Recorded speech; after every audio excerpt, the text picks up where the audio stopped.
أعوذ بالله من الشيطان الرجيم بسم الله الرحمن الرحيم وجعلوا بينه وبين الجنة نسبا ولقد علمت الجنة إنهم لمحضرون سبحان الله عما يصفون إلا عباد الله المخلصين فإنكم وما تعبدون ما أنتم عليه بفاتنين إلا من هو صال الجحيم وما منا إلا له مقام معلوم وإنا لنحن الصافون وإنا لنحن المسبحون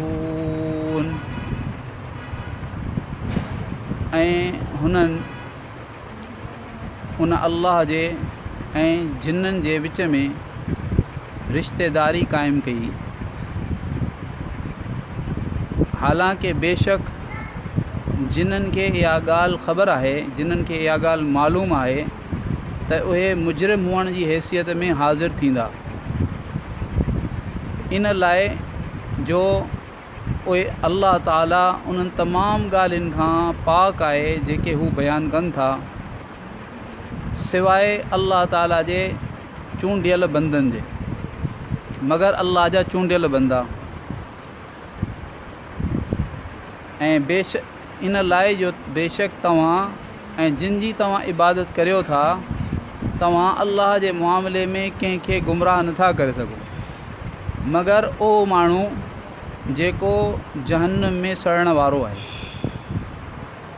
ऐं फ़रिश्तनि चयो त असां मां को बि नाहे मगर उन जे लाइ हिकिड़ो मुक़ररु मक़ाम आहे ऐं बेशक असां ई सफ़ ॿधी बीहण वारा आहियूं ऐं बेशक असां ई तस्बीह करण वारा आहियूं।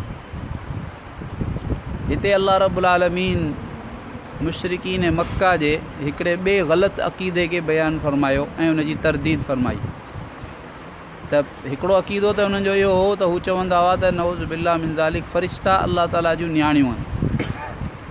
ऐं ॿियो हू इहो चवंदा हुआ त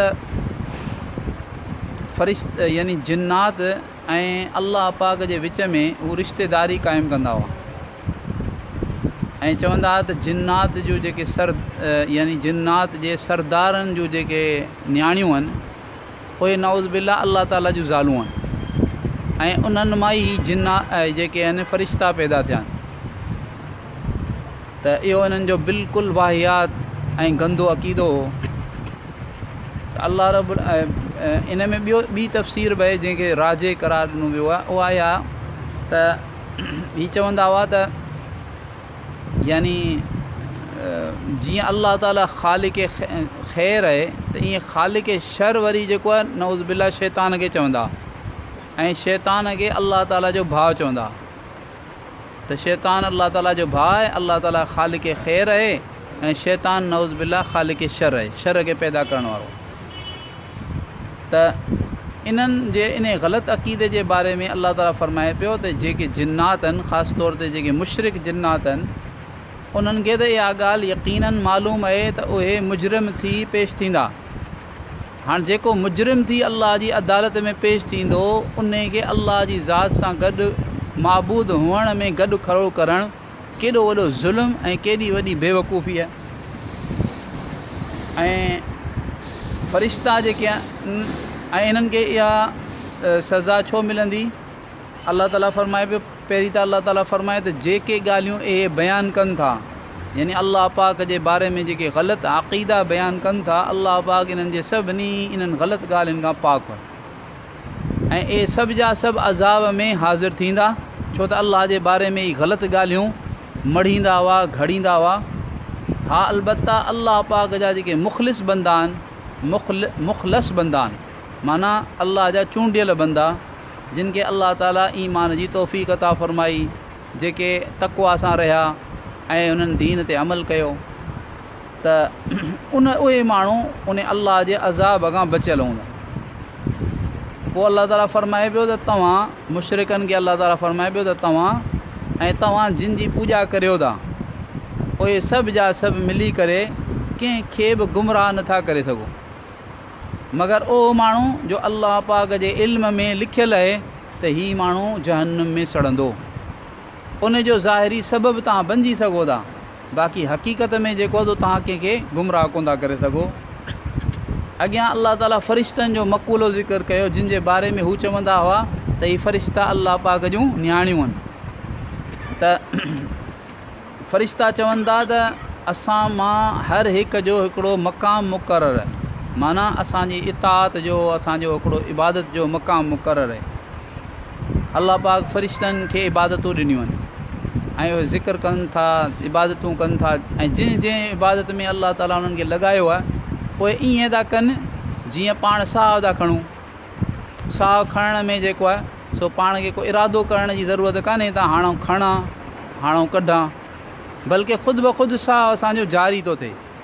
ईअं फ़रिश्ता जेके आहिनि उहे यानी उन्हनि खां इबादत जारी थिए थी न को खाइनि न को पीअनि न को सुम्हनि न को उन्हनि जी ज़ाल न को ॿार न को दुनिया जूं ज़रूरियात न को दुनिया में का बि शइ न अलाह पाक उन्हनि खे पैदा ई कयो इबादत जे लाइ ऐं ॿिया जिन कमनि जे जेके अलाह ताला उन्हनि खां कमु वठे थो पंहिंजे इरादे सां कुदरत सां इन लाइ न त अलाह रब्बुल आलमीन उन्हनि जो मोहताज आहे।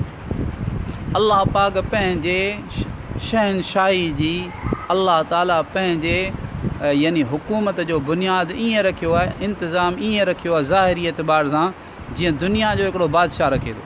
दुनिया जो बादशाह पंहिंजी हिकिड़ी फ़ौज रखे थो हिकिड़ो अमलो रखे थो जंहिंखां हू कमु वठे थो। अलाह ताला जो अमलो फ़रिश्ता आहिनि पर फ़र्क़ु आहे दुनिया जो बादशाह पंहिंजे अमले जो मोहताज आहे। अकेलो बादशाह ठलो कुझु कोन थो करे सघे जेकॾहिं हुन वटि फ़ौज न हुजे हुन वटि ॿिया माण्हू न हुजनि हुन वटि अमलो न हुजे त हू छा थो करे सघे मुल्क कोन थो हलाए सघे। पर अलाह ताला पंहिंजी कुदरत सां सभु कुझु करे सघे थो अलाह जे इरादे सां सभु कुझु थी वेंदो। अलाह ताला फ़रिश्तनि खे इन करे कोन मुक़ररु कयो आहे त अलाह ताला फ़रिश्तनि जो मोहताज आहे न अलाह कंहिंजो मोहताज कोन्हे। ॿियो फ़र्क़ु इहो आहे त दुनिया जो जेको बादशाह आहे जॾहिं कंहिंखे को उहिदो या को कमु सुपुर्द कंदो आहे मसलन कंहिंखे काज़ी बनाई भई तूं वञी फ़ैसिला कर हाणे उनखे हर फ़ैसिले जी उनजी ख़बर बि कान हूंदी आहे। मसलन हाला जो जेको काज़ी आहे हाला जो जेको जज आहे या मटियारी जो जेको जज आहे उहो कहिड़ा कहिड़ा फ़ैसिला करे पियो इहा जेको वज़ीर आज़म खे या सदर खे का ख़बर ई कान हूंदी कल्ह ई कान हूंदी। पर अलाह पाक जेके फ़रिश्ता मुक़ररु कया मसलन कंहिं फ़रिश्ते खे अलाह मुक़ररु कयो इज़राईल अलैहिस्सलाम खे त तूं वञी हिन माण्हूअ जो रूह कब्ज़ करे अचु त जंहिं माण्हूअ जो रूह कब्ज़ करे पियो अलाह खे ख़बर आहे अलाह ॾिसे पियो। ॿी ॻाल्हि इहा त फ़रिश्ते खे एतिरी कुदरत कान्हे जो पाण ई उनजो रूह कब्ज़ करे जेॾी महिल हू फ़रिश्तो अची वेहे थो ऐं रूह कब्ज़ करण जो इरादो थो करे त हू करे कोन थो सघे रूह कब्ज़ कोन थो करे सघे। अलाह पाक जेॾी महिल इरादो थो करे त हिन माण्हू जो रूह कब्ज़ थिए त पोइ थिए थो। पर ईअं हीउ दुनियावी बादशाह ईअं कोन्हे दुनियावी बादशाह हिकिड़ो उहिदो हिकिड़ा इख़्तियारात कंहिं माण्हूअ खे ॾेई छॾिया त पोइ बसि उहो पंहिंजे इख़्तियारात सां उहो कमु पियो करे त बादशाह खे ख़बर ई कान्हे न को बादशाह जी ओॾी महिल उन शइ में का कुदरत हले थी हू पंहिंजे कुदरत सां पाण थो करे। पर अलाह पाक जेको आहे उहो को फ़रिश्तो अची का बि कमु करे थो त नथो करे सघे जेसीं अलाह पाक उनजो इरादो न फ़रमाए त हीउ कमु थिए इरादो फ़रमाए थो पोइ थो थिए। बहरहाल ही फ़रिश्ता चवंदा त असां त हाज़िर आहियूं असांजो हिकिड़ो मक़ाम मुतयन आहे ऐं असां सफ़ में बीठा आहियूं माना अलाह जी इताअत जे लाइ हर वक़्तु अलाह जे हुकुम मञण जे लाइ सफ़नि में बीठा आहियूं। व इन्ना लनहनुल मुसब्बिहून ऐं बेशक असां अलाह जी पाकीदा बयानु करियूं माना हीअ त चवनि त असांजो अलाह पाक सां ताल्लुक़ु नऊज़ बिल्ला पीउ ऐं नियाणीअ वारो ताल्लुक़ु कोन्हे जो अलाह पाक असांजो पीउ हुजे ऐं असां उन जूं नियाणियूं हुजूं नऊज़ बिल्ला मिन ज़ालिक। अलाह औलाद खां पाक आहे अलाह ज़ाल खां पाक आहे अलाह रिश्तनि खां पाक आहे। अलाह रब्बुल आलमीन खे असां पाण वांगुरु न सम्झूं। अलाह जिस्म कोन्हे जिस्म जूं जेके आहिनि यानी ज़रूरियात ऐं जिस्म जूं जेके आहिनि यानी ख़ुसूसियात उहे अलाह पाक सां कोन्हनि।